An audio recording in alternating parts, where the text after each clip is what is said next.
actually have a former. Sorry, go ahead. Let's be careful what we say, we're being recorded, right? So when we look right here, let's see if this can work. Can I point with this?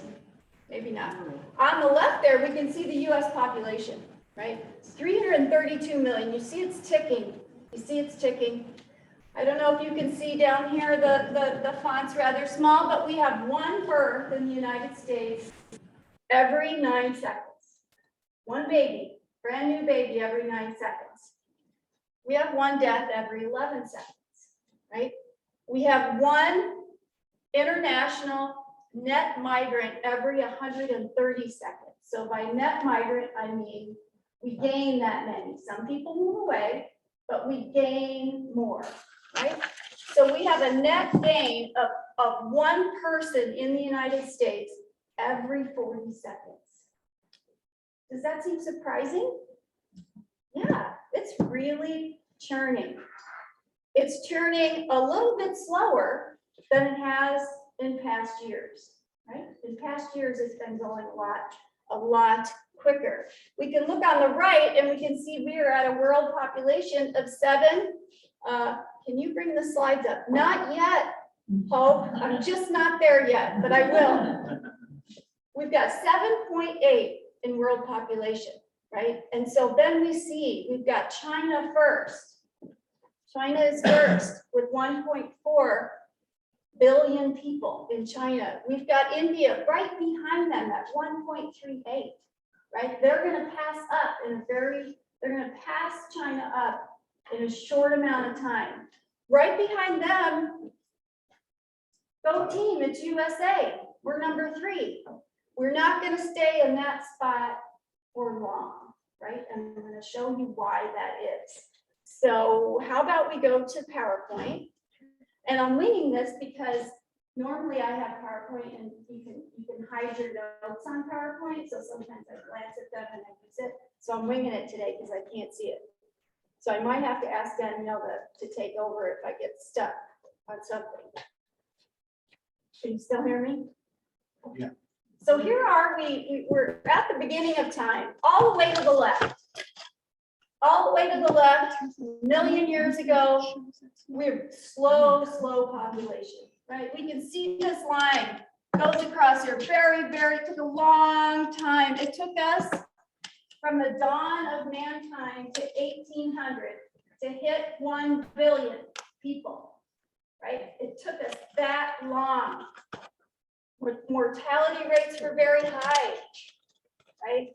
It was very hard to get extra people. And then we move along. Here's 1800, 1900, 1950, 1975. Still not working.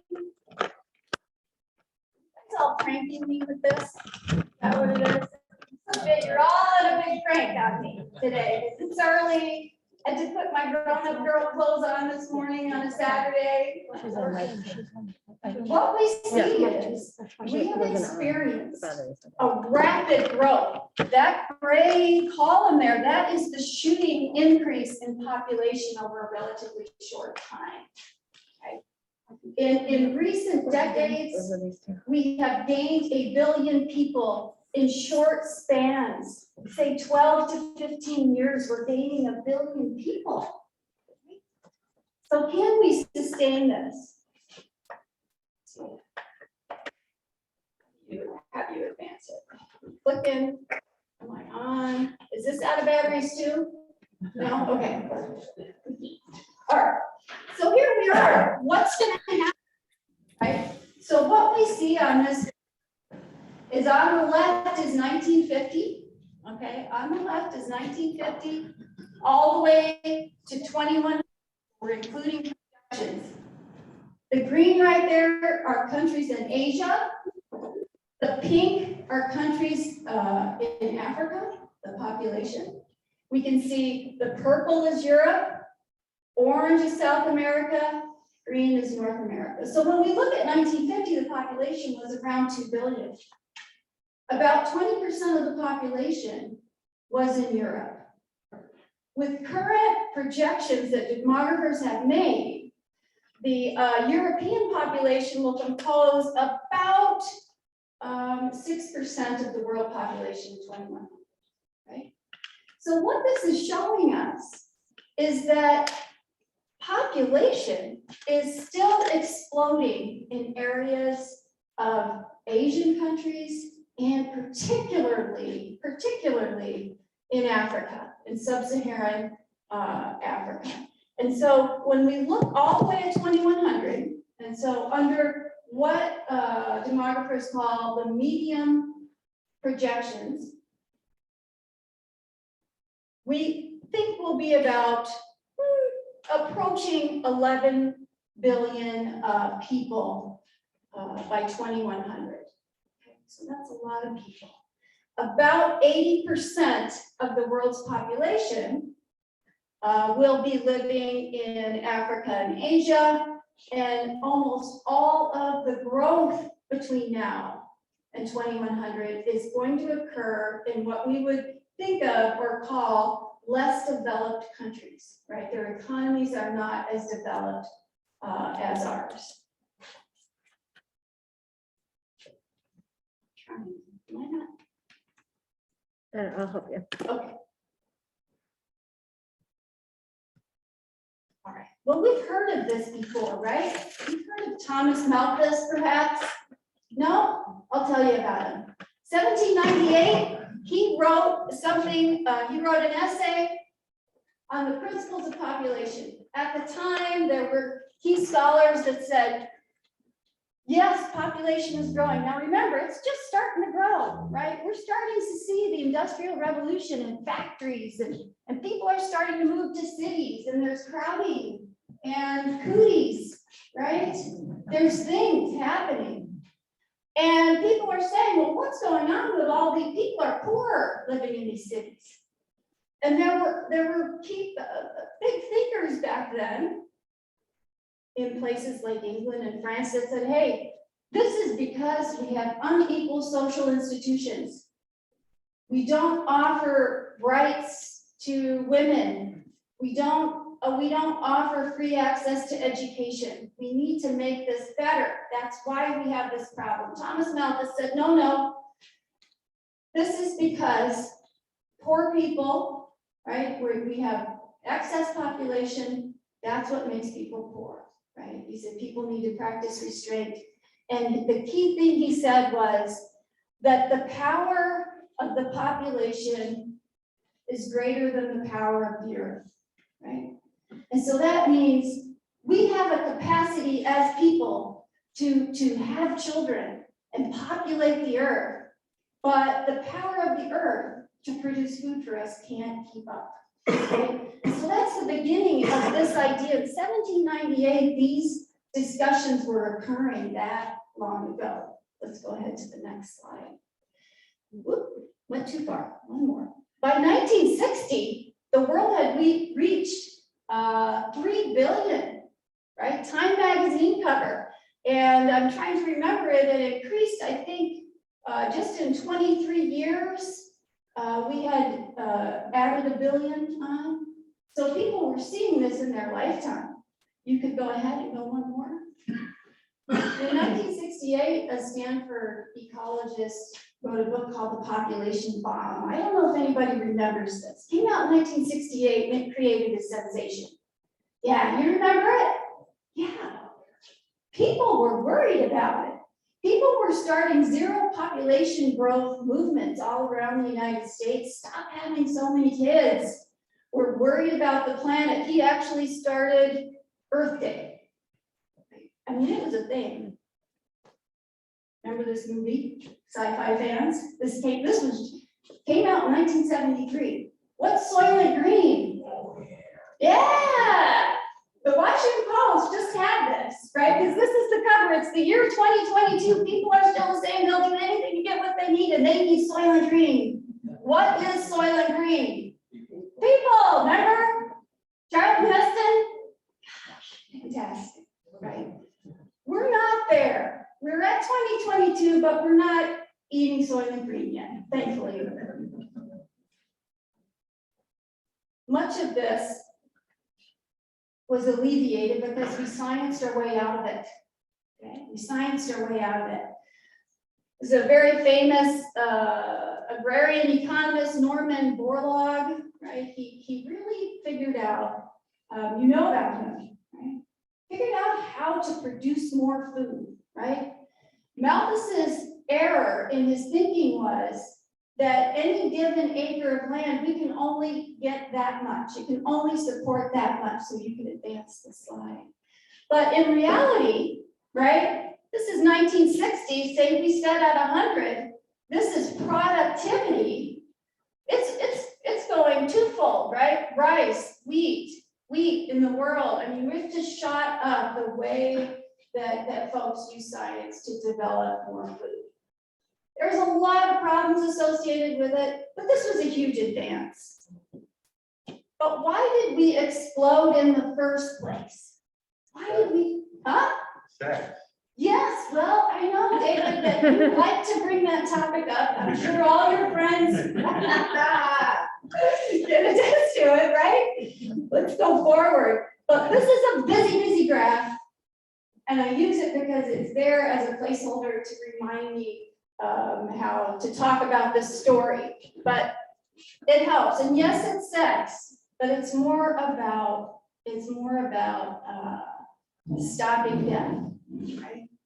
So when we think about this, so demographers back in the 40s were trying to figure out what is happening, right? So we look at this and we say, okay, in pre-modern societies, right, when we're living in an agrarian setting, it's early on, we've got this graph on the left shows high fertility, a lot of babies being born, right? But also high mortality. And things fluctuated. We had pandemics, right? We had natural disasters. We had these things that were just knocking people out. Babies didn't survive. You could have 10 babies and maybe 2 survived to adulthood to reproduce. That's why that line of population was so slow, right? We move forward in time and people start to figure out, you know, it's probably a good idea if we separate our sewage from our drinking water, right? It's probably a good idea if we figure out to wash our hands before we treat patients, right? This is what we figure out. We figure this out. Yeah, as society moves forward, we figure that out. And so that dashed line is the crude death rate. So that's how many people on average are dying. It falls. Woo, all these children are surviving, right? They're all surviving. This is fantastic. But this isn't something that each individual person is cognizant of. Society gradually adapts to see that, hey, now, maybe we don't need 10 children, right? They're all surviving. We send more to live in cities. Society and the value of children changes. Right? We start to say, okay, we're going to have fewer children. We're going to invest more in them, right? Education becomes more important. This takes time. So demographers studied this and they said, yeah, this is kind of what Europe did, kind of what America did. It went slow, right? But eventually it happened, and eventually that birth rate, which is the funny zigzag line there, it drops. People stop having so many children. They come down and they have about replacement level, about 2.1 kids, right? And so here you are, you've got pretty low fertility, low mortality in a state we're in a developed society, right? Well, here's what happened. Why? I can't think of what the next slide is. You have to show me real quick to see if I need it yet. We can keep it there. Here's what happened in the 50s and in the 60s.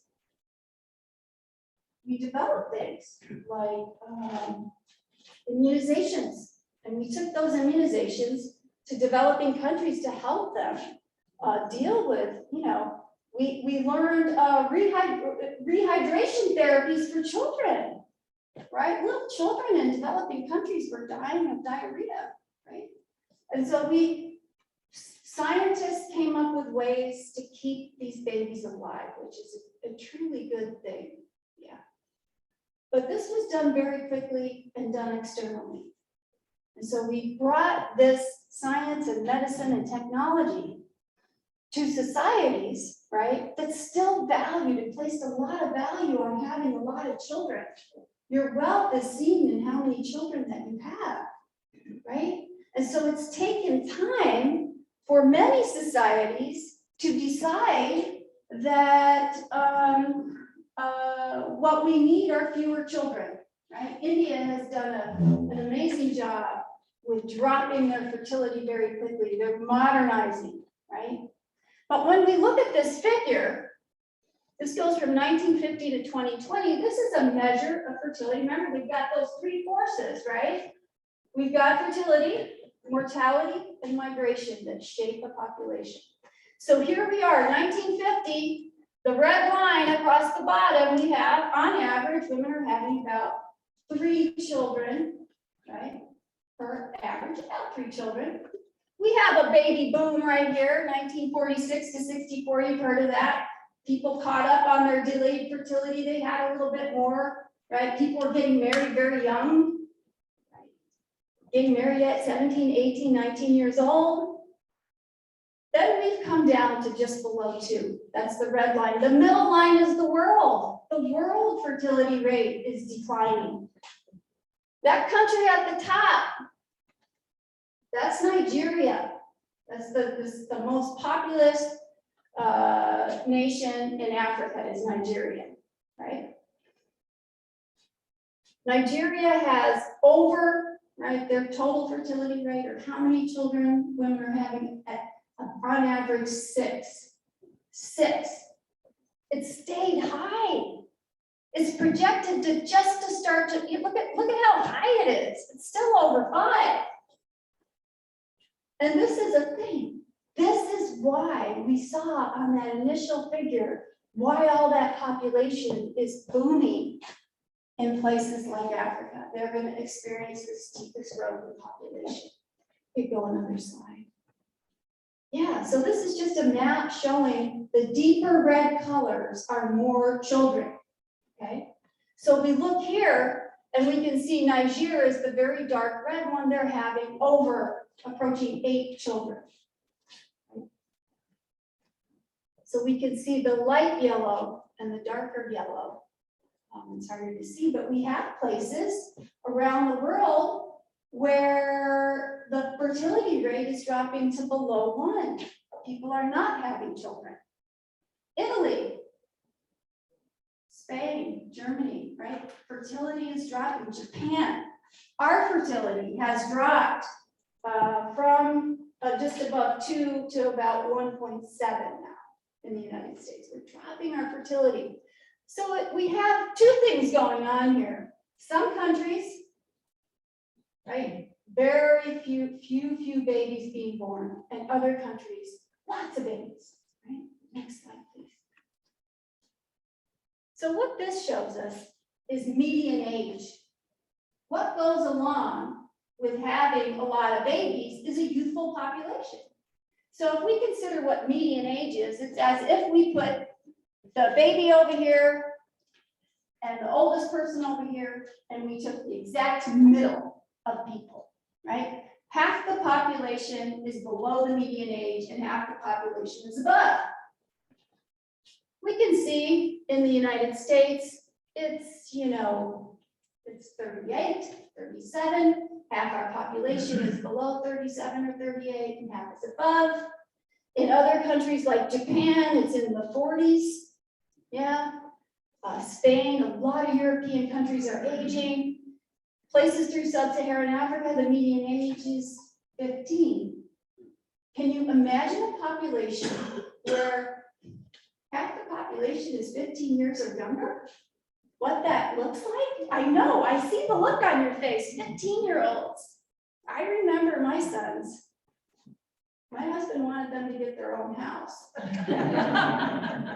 He was serious about it too. Can't they live like just next door? And I said, I'm gonna get a duplex and all of you are gonna go over there and I'm gonna have my side and it'll be a his and her side. But these populations that are super young, right? They're super young. They have issues. Yeah. Because many of these countries that are super young, they don't have economies that can support educating, housing, feeding, training. They have, you know, the political scientists will probably talk about this next week or later weeks, but in many of these countries,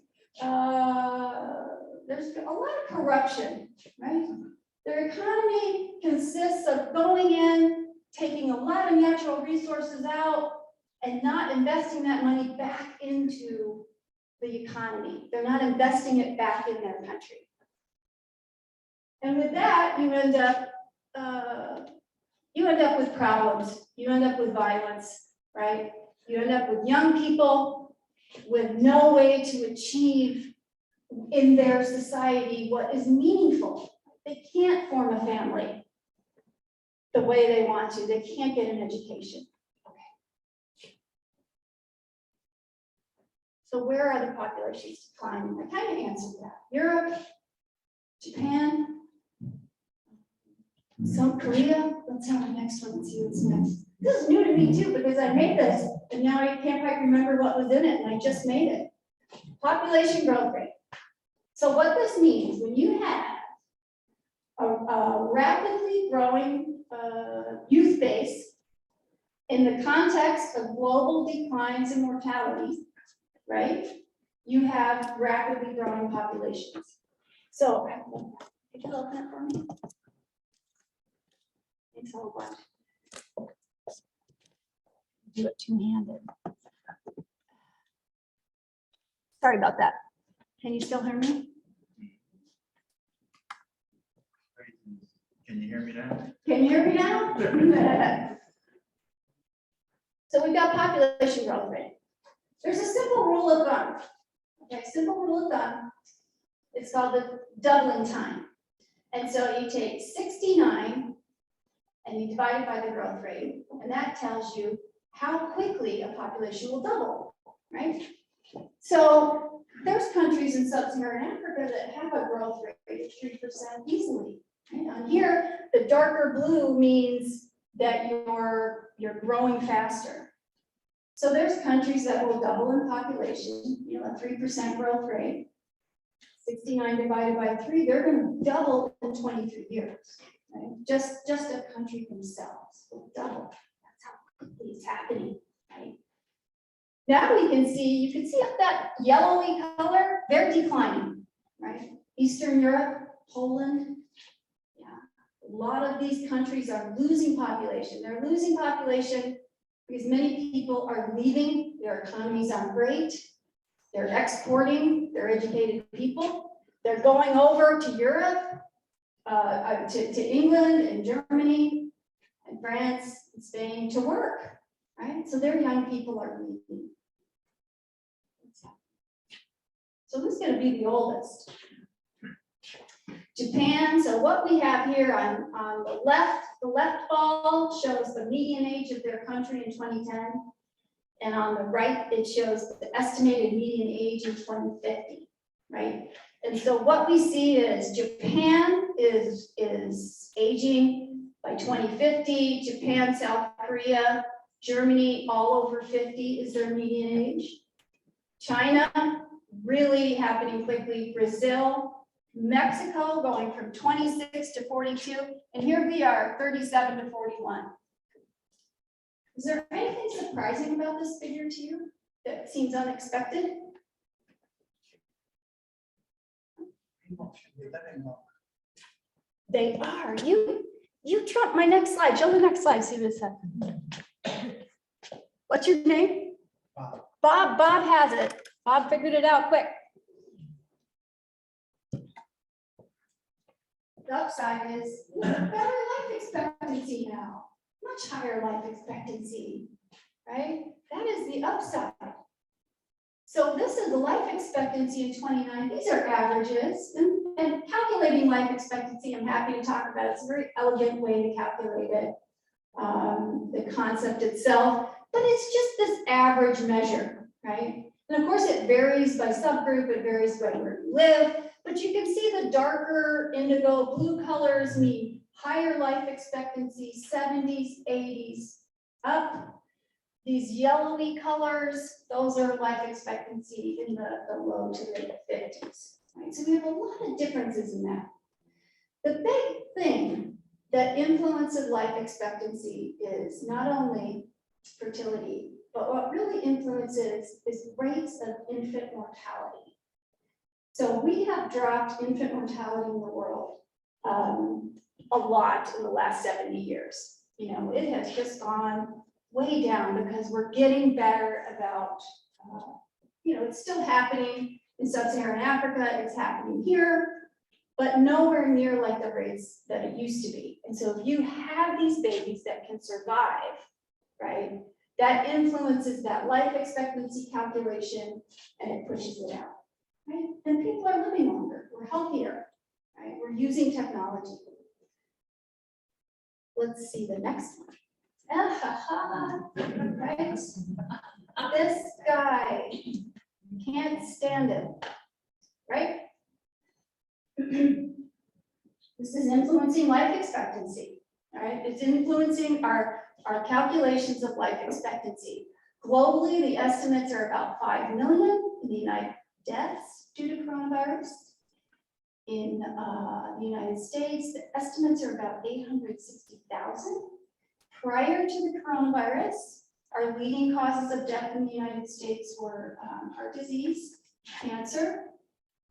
We've had a terrible, terrible epidemic of deaths of despair that they're calling deaths due to things like drug use and alcohol use, suicide, right?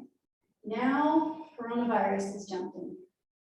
Now, what have you heard about deaths due to coronavirus? Have you heard some things about the calculation of this? Have you heard the stories about, well, he died of a motorcycle accident, but they called it a COVID death? Have you heard that? Yeah, right? So that's a thing, but let me tell you about this. Let's click forward one more. Here's what we do, and I'm going to explain this to you. That may well have occurred. Let's just say maybe some deaths are misclassified, but here's the thing that we can count, right? We can count in this country when someone dies. We can count that. We're very good at counting that, right? We have a very organized system for counting that. And what demographers can do, because we keep track of vital events, we keep track of births really well, we keep track of deaths. Based on the size and composition of the population, we track this monthly for years and years. We can create a mathematical model where we can expect, we know how many deaths to expect based on past patterns. We know the composition of the population, we know how old they are, right? We know their sex, we know all this stuff. And so we can anticipate how many deaths we might need or not need. Oh my word, we might have. A misstatement. But here, there's a concept called excess deaths. Okay. So when we look at this month by month and we say, we have, that's what this spike is in February 2020, this is at the beginning, right? Boom, 40% more deaths than we expected. Even if everyone in the country misclassified that COVID death as a shark attack, right? Or a motorcycle accident, or anything like that, we didn't mess up the count of the person, the loss of this person. We didn't mess that up, right? So we can see, okay, now it comes down, we're about 10%, 20%, boom, November 2020 spike. I think that might have been Delta, right? Down, down, down, getting a handle on it, and oh, he comes back to the party. That guy that just won't leave, right? So that is what the concept of excess deaths is. So I wanted to get that to show you that we can anticipate how much death we might expect based on the population, and the coronavirus is really showing us that we have a lot of extra, even if they're misclassified, even if you follow that, okay? Let's have another one. All right, another thing that shapes population is migration. About 3.5% of the world's population is living in a country other than the one they were born in. About 3.5%. Right, and so we can talk about the United States, because I think folks are interested in, we are a country that receives a lot of these migrants, right? And we have been for a long time. Migrants from the United States, the figure is, I think, 71 billion, 72, close to $72 billion in remittances. So folks that come here, immigrants that come here, they're really supporting a lot of folks back home, right? They're supporting a lot through remittances. So if we look on the left here, we're going by time. So this is just time, 1850 to 2019. Just look at the purple bar. So the purple bar is just talking about the number of immigrants in millions that we have. So we can look at this and we can say, okay, we're down around 5, we go up, we drop around 1965, 1970, and then we shoot back up. We're around 51 million, I think, immigrants in the United States right now. That blue line is just showing you the share of the total population. So about 15% of the folks living in the United States right now are foreign born. Okay, and that level has not changed a lot, right? It dipped down in the 70s, and I'll tell you why, but it's been fluctuating around 10, 15 this whole time, right, since the 1800s, right, because our population has been growing. That big red arrow, right, that big red arrow was a big piece of legislation, right? Prior to 1965, folks that came into the United States, we had a quota system. So countries had quotas, right? We let so many people in from Western Europe. We let so many people in from China. We let so many people in, right? They were very race-based system, yeah. And so we had the 60s, you had the kind of civil rights movement, you had a lot of notice about this, right? And this was a thing that people said, we need to quit doing that. That's bad, right? So we're going to change the legislation. We're going to make it based more on family reunification, right? If you're living here, bring your family, right? We changed it, the Immigration Act, it's 1965. So then we see a big shift, right? We see more folks coming in. And they were from different places, right? Mostly coming from Latin American countries, right, and Asian countries. We had a big shift in the stream, right? The stream. We look here from 2000 to 2018. This is new immigrants, the percent who are arriving each year. Hispanic immigrants, 48% down to 31. Asian immigrants are going up. So we're getting more folks from India and China recently, right, in the last decade than we are from other countries. These are recent immigrants. Boy, I do like a figure. I keep showing and showing, right? So there's a demographer at University of Michigan who's really well known, and he's written some great books, and his name is William Fry. And he studies census data and gives a lot of reports. And he also is at Brookings. On the left, we have the total US population. This is just by race, 2000, 2010, 2019. On the right are the same breakdowns, but for kids, 16 and under. And the reason I show this is to show you that when we look at the total population in 2019, right, 60% is non-Hispanic white, and we can see about 12.5% are Black folks, We've got 6% are Asian folks, 2% are multiple races, about 18.5% are Latino or Hispanic, any race. But look at the kids, right? The kids are much more racially and ethnically diverse than the older population and the total population, right? And much of this is due to this past history that we have of immigration. So very different populations. What is next? Bob, do you know what's next? You knew it last time. I know. Okay. I'm gonna test you. He snuck a peek. Here we are. Here's our thing. Here's our graph again. So here's 2100. Here we are about here. And so we can see what's happening. Well, there's some issues with this that we need to think about, right? We need to think about how we might address this. It's going to take some creativity. Let's go again and see what's next.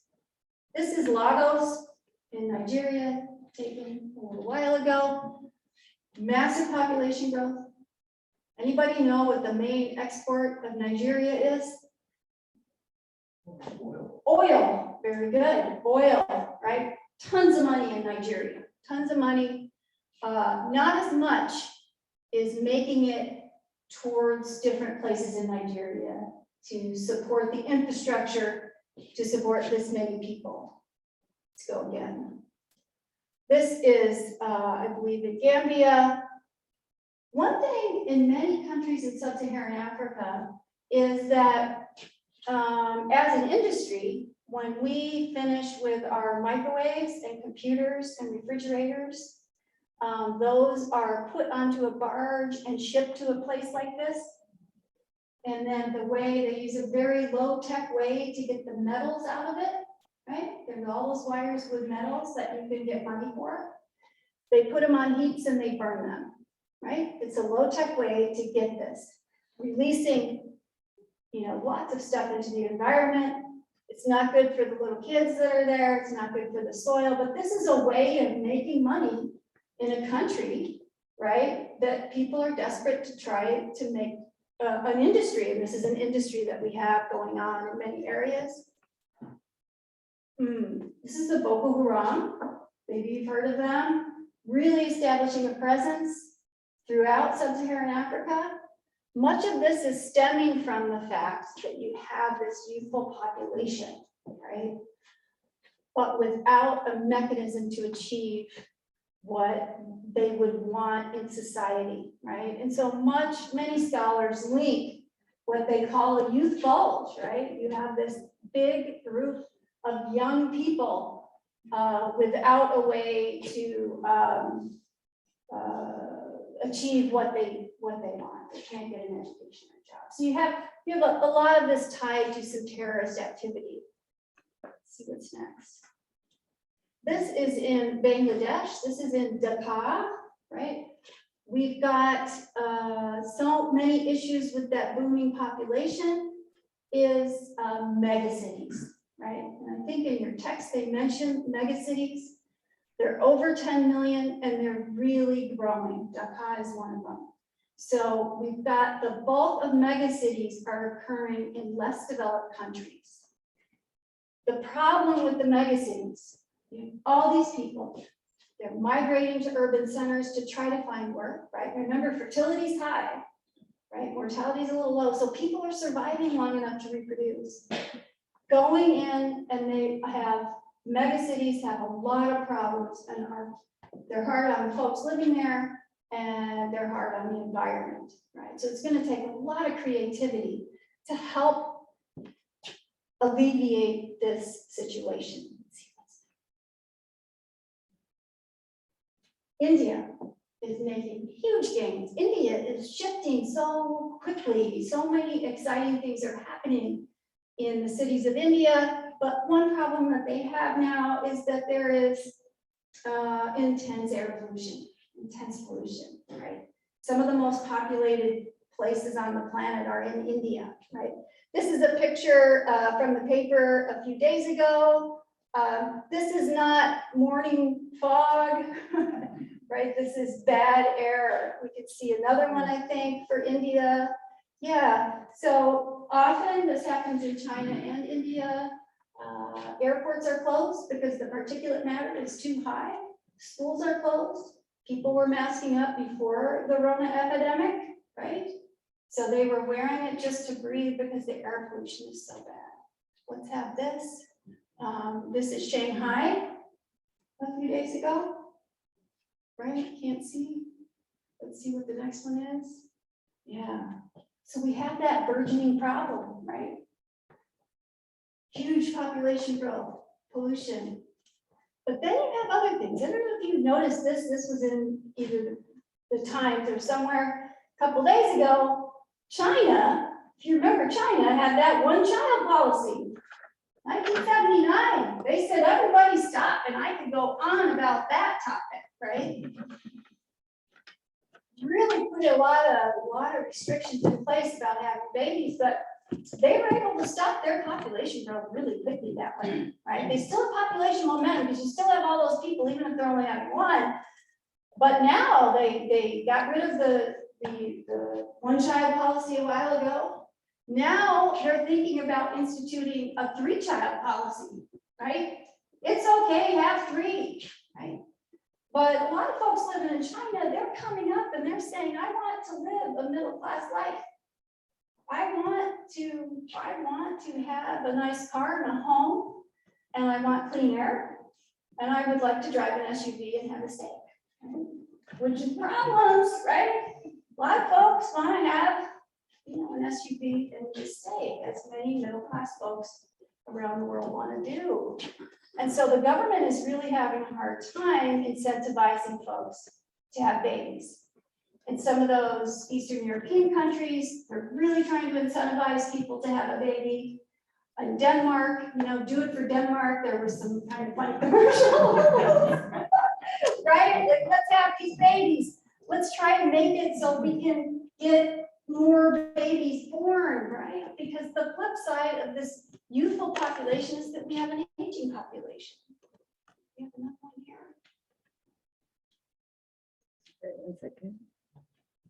One more, yeah. So this is these are headlines. U.S. population growth is nearly flatline. Our new census data shows, right? Our migrants have stopped coming in, of course, since the pandemic. And we, of course, have very low fertility rates now. This is from, I think, Forbes, America would be more happy with more people. Stagnant population growth in the U.S. hurts not only national economic growth, but also national mood. So there is this situation, right? It's a conundrum. We like to have more people, right? Because more people buy things. They stimulate our economy. Yeah. We have an aging population. It's harder to afford more children, right? It's not easy right now to buy a home. Yeah. So this is where I think we have to think creatively to address a lot of these problems. I think that might, it's our next one. Yes. Thank you. Thank you very much. But now I'd like to hear your questions that you have for me. I'm going to go ahead and open it up for the people on the screen. Sorry.